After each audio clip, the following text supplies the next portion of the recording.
Senator Toomey. Thank you, Madam Chairman, and thank you, Dr. Elmendorf. A couple of quick follow-ups here. First, I know it is your view that the recent huge increase in spending and the corresponding big deficits have generated more economic growth and more job creation than we would have had in the absence of those things. But surely you'd agree that that essentially asks for a comparison or a counterfactual, and as such, it's completely impossible to prove.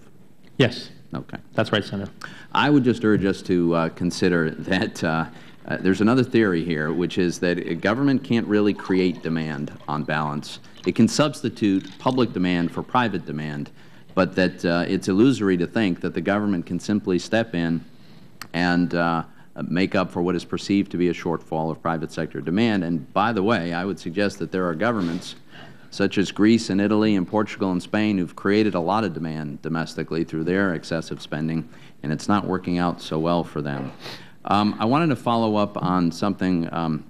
I might have misunderstood this, but I thought I heard someone suggest that non-defense discretionary spending has been essentially flat for about the last decade, and I think we've touched on this in various ways, but I just want to be very clear.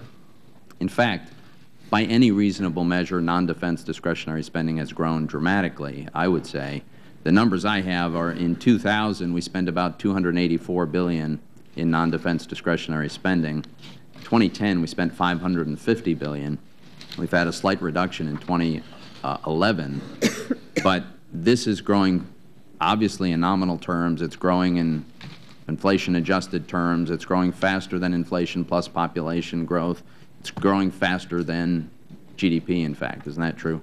So I think that's correct about outlays, Senator, and I do show that in one of the figures. The issue, though, worth pointing to is that funding, meaning the new budget authority that Congress is providing for non-defense discretionary purposes, is actually now back down already in fiscal year 2011 as a share of GDP to roughly what it was over the preceding few decades, and you can see that in Figure 6. Of the testimony. Now, you're right, as in terms of nominal dollars or in terms of real inflation-adjusted dollars, it is certainly up. Right. And it's a share of GDP, though. There is a sharp distinction between the level of outlays in 2011, which depended on previous year's funding, and the level of funding in 2011, which is the jumping-off point for future discussions of appropriations. My point is, over this 10-year period, we've seen huge growth in non-defense discretionary spending.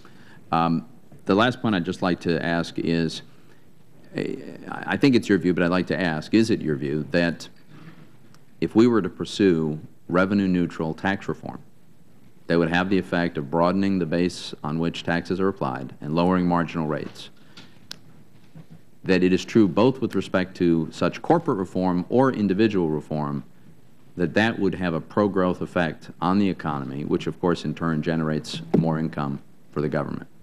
Yes, that's right. Again, the amount would depend on the specifics of the proposal. Absolutely. But to the extent that we pursued that, we would be generating economic growth, therefore jobs, and revenue for the Treasury.